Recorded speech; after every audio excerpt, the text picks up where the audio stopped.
आज हम सभी ऐसे ही गूढ़ बहुत ही गूढ़ बातों पे हम चर्चा करने वाले हैं। गिने चुने शायद ही महापुरुषों को छोड़ के गिने चुने लोगों को का ध्यान इस तरफ कभी गया होगा, तो इस खास बहुत विशेष ध्यान दीजिएगा और हृदय से सुनिएगा। आपको लगेगा कि हाँ, ये हमें जानकारी थी और नहीं थी। अगर थी तो कृपया, अगर हो सके, समय हो 1 मिनट का, तो ज़रूर बताने की कृपा करिएगा। मैं पढ़ता हूँ, सुनिएगा। महाभारत को लेके है। महाभारत का युद्ध समाप्त हो चुका है। महाभारत का युद्ध समाप्त हो चुका है। पांडव कभी कुरुक्षेत्र में है। पांडव अभी कुरुक्षेत्र में है। विजय लक्ष्मी पांडव की अंग लक्ष्मी बन चुकी हैं। इनके शिविर में बस्ती विजय दुदुम्बिया दिक्पालों के हृदय को कंपित कर रही हैं। ऐसे समय विजयी कपिध्वज अर्जुन अपने परम सखा श्री कृष्ण के सारथित्व में सुरमय रथ पर आरूढ़ हो स्वच्छंद वायु सेवनार्थ बाहर निकले हैं। उनकी विजय तरड़ी किरणें आज प्रफुल्लित मुख से उद्भुत हो उस रश्मियों को भी पराजित कर रही हैं। जगन्नेत्र मित्र भी श्री कृष्ण मित्र पुत्र शत्रु को विजय से प्रसन्न देख लज्जावान तवदन हो अंतराचल में छिपने की चेष्टा कर रहे हैं। वन के विकसित कामनीय कुसुमों की सुरमय सुगंध लिए शीतल अनिल देव भी रथ के ऊपर आनंद से विराजमान निज नंदन हनुमान जी के लाल बाल को स्नेह सूंघते हुए लाल ध्वजा लतिका को लहरा रहे हैं। खग निकर भी कल कुंजन से विजयोन्मत्त अर्जुन के गीत गाते सर्वथा परिष्कृत मार्ग के दोनों ओर पंक्तिबद्ध हरित वृक्षवालियों पर आ रहे हैं। रण वाकुरे कौंते अपने परम सुहृद सहृदय गुण मंदिर दामोदर के साथ समर चातुर्थ की चर्चा कर रहे हैं। चतुर्शिरोमणि भगवान भी सखा अर्जुन की पेट भर प्रशंसा कर रहे हैं। बातों ही बातों में अर्जुन को अपने सारथी विश्व मोहन के विश्व रूप दर्शन का स्मरण हो आया। वह विचारने लगे, मुझ जैसा भाग्यशाली और कौन हो सकता है जिसके सारथी साक्षात विदेवेश ऋषिकेश हों। इन्हीं के शौर्य से मैंने भीष्म द्रोण कर्णादि महारथियों को बात बात में समर शेष पर सदा के लिए सुला दिया। जिन प्रभु ने जयद्रथ वध के समय अद्भुत चमत्कार दिखाया, वहीं योगियों को भी दुष्प्रतापी सर्वनियंता अंत काम तक प्रभु मेरे भृत्य बनकर क्षमा करिएगा, कहीं गलती हो जा रही है, भृत्य बनकर सर्वकृत्य करने को उद्यत हों। या कोई कम भक्ति की बात है। संसार जानता है कि अर्जुन जैसा परम भक्त दूसरा कोई नहीं है। अपने मित्रों के गर्व कलुषित अंतःकरण को सर्वांत ज्ञाता त्रिभुवन त्राता भक्तों के हृदय का दोषमल क्षणों में हरण करने वाले राधारमण बिहारी ने जान लिया। सुरभूषण के निर्दूषण भक्त में यह दूषण क्यों? इसे हटाना चाहिए। यह विचार का गिरधारी ने एक लीला रची। यहाँ अर्जुन और कृष्ण के संवाद की बात हो रही है, ध्यान दीजिएगा। ऋषिकेश कह रहे हैं, गिरधारी कह रहे हैं। तत्काल ही अर्जुन को जोर से प्यास लगी, परंतु जल कहीं नहीं दिखाई दिया। प्यास से पार्थ ने कहा, जगद्भव माधव, मैं तृषा के मारे व्याकुल हो रहा हूँ। तृषा मतलब प्यास के मारे व्याकुल हो रहा हूँ। शीघ्र ही किसी जलाशय की ओर चलिए। गोविंद ने तुरंत रथ को रोक दिया और आंगुली से बताकर कहा, आप देखो, कुछ दूर पर उत्तर की ओर सामने एक फूस की छोटी सी झोपड़ी दिखाई दे रही है। वहाँ ऐसा एक निर्धन भक्ता रहती है। वहीं चले जाओ, तुम्हारी प्यास वहाँ शांत हो जाएगी। परंतु स्मरण रहे, उसे अपना नाम धाम ना बताना। मैं रथ लिए यहीं तुम्हारी प्रतीक्षा करूँगा। अर्जुन प्यास के मारे घबरा रहे थे, दौड़े और शीघ्र ही वहाँ पहुँच गए। जाते ही मन प्रसन्न हो गया। स्वच्छ भूभाग में बड़ी कुशलता के साथ लगाए हुए सुंदर सुगंधित रंग बिरंगे पुष्पों से संपन्न पादपौलियों की क्यारियों के मध्य प्रदेश में स्थित हरे रंग के कागज पर चिपके स्वर्ण लवंग जैसे सुरमय तूड़ कुटीर को निरीक्षण कर खरगीय सुख का अनुभव करने लगे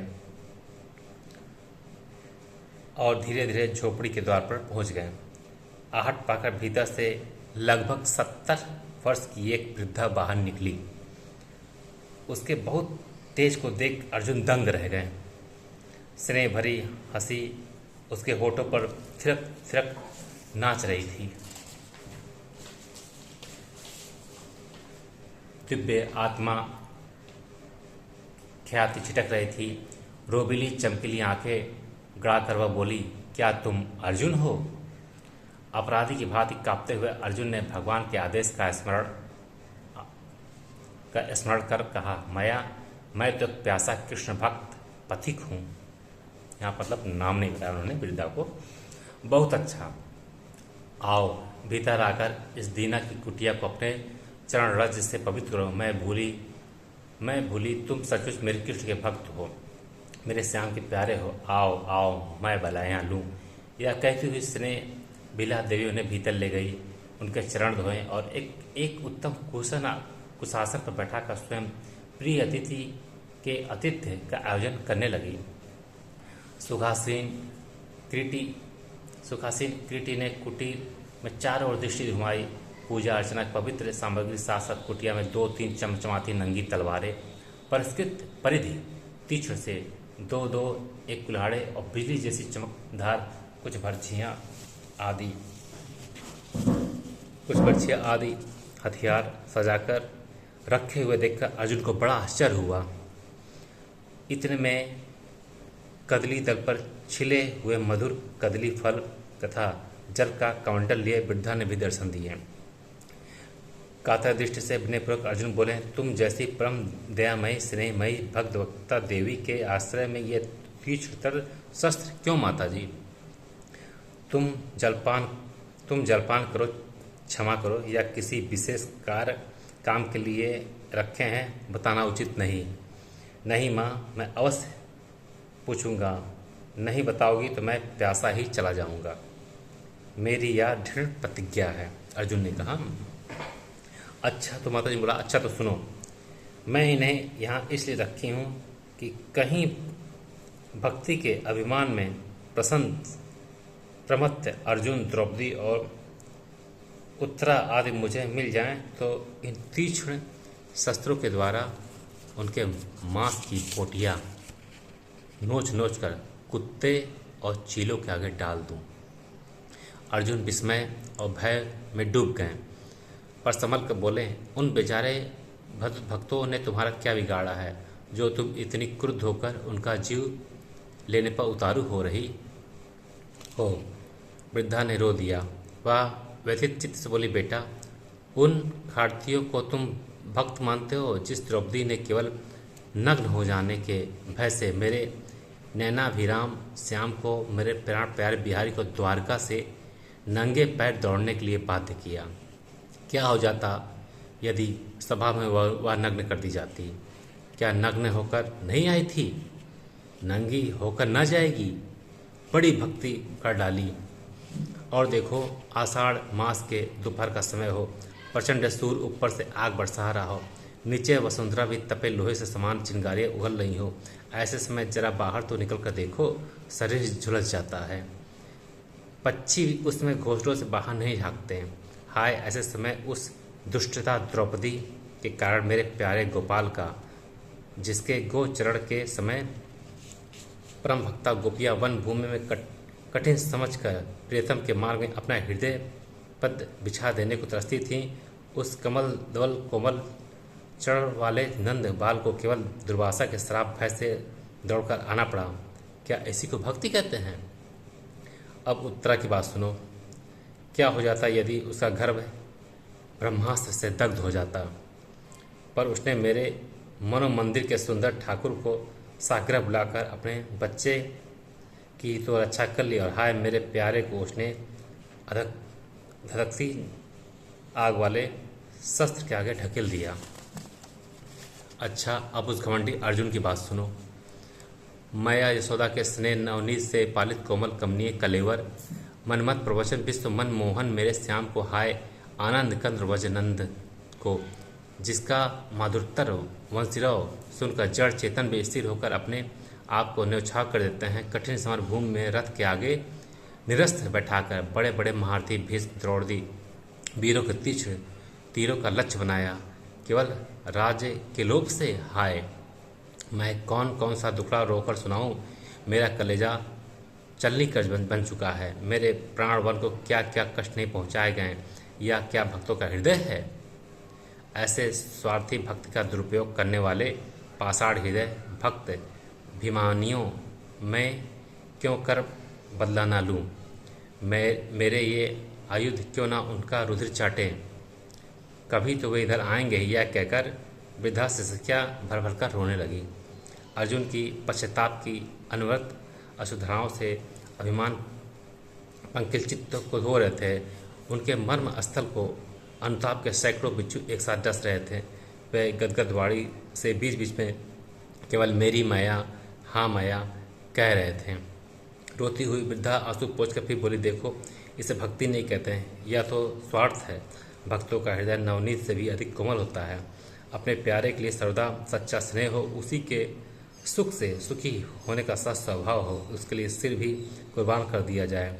अपने सुख मंगल के लिए तो प्रभु के आगे प्रार्थना की इच्छा भी ना होनी चाहिए, केवल उसी के सुख की इच्छा हो। उसका सुख ही तो अपना परम सुख है। नश्वर देहादि पदार्थ के लिए प्रीतम को कभी परिश्रम नहीं देना चाहिए। इन्हीं लक्षणों वाला भक्त होता है, यही भगवत परा शुद्ध भक्ति है। श्री शक्ति अर्जुन ने वृद्धा के चरण पकड़कर कहा, धन्य हो माँ, आपके इस अनुपम उपदेश से मैं कृतार्थ हो गया। आशीर्वाद दो माया, मैं भी तुम्हारी तरह अपरिमित स्नेह से अपने भगवान को रिझा सकूं। इस प्रकार कुछ देर परस्पर बातें होती रहीं। तदंतर वृद्धा के आग्रह से जलपान करके अर्जुन चल दिए। अर्जुन के अभिमान का नशा उतर चुका था। प्यास तो केवल प्रभु की लीला ही थी। इस समय वह अपने आप को महानीच समझकर धिक्कार रहे थे। श्याम सुंदर पास पहुंचकर उनके चरणों को पकड़ लें कि अपने आंसुओं से धोने लगे। अर्जुन ने रोते हुए कहा, क्षमा करो भगवान, मैं बड़ा पातकी हूँ। मेरे स्वामी, मेरे हृदय के चंद्र, मेरे भाग्यपूर्ण, मैंने स्वार्थ में आकर तुमको बड़े बड़े कष्ट दिए हैं जिनका कोई प्राश्चित नहीं है। तुम सेवक का कृपा बल से उद्धार करो प्रभु। मन मित्र दामोदर ने अपनी विशाल भुजलित गांव से परम सखा को उठाकर हृदय से लगाते हुए कहा, क्यों पार्थ, क्यों कौनते, इतने कातर क्यों? क्यों क्या हुआ भाई? तुम जैसे वीरों को इतना खिन्न नहीं होना चाहिए। दोनों रथ पर आरूढ़ हो चल दिए। अर्जुन ने कहा, धन्य प्रभु, तुम्हारी बड़ी विचित्र लीला है। तुम्हारी अप्रेमय कृपा शक्ति के बिना ऐसी दृढ़ स्नेह भक्ति दुष्प्रापन्न है। करुणा करो, करुणालय दीनानाथ, मेरी मन भूमि पर उगे हुए पाप कंटकों को अपने कृपा बल रूपी हल से निकालकर सच्ची भगवतपरा भक्ति का बीज बोकर सेनांकुर की उत्पत्ति कर दो। मेरे प्यारे दक्ष कृषक कृष्ण, बोलो लीलाधारी श्याम मुरारी की जय। जय श्री कृष्ण, जय श्री कृष्ण, जय श्री कृष्ण, जय श्री कृष्ण। बहुत ही सुनिएगा, 2 बार 3 बार, तब बहुत ही रहस्यमय बातें हैं। भाव किसे कहते हैं, एक प्रभु के प्रति प्यार, अच्छी, सभी लोग भजते पूछते हैं, पर इन गुड बातों को आप समझिए, इसको समझने की कोशिश करिए, ध्यान दीजिएगा, 2 बार 3 बार सुनिए। धन्यवाद।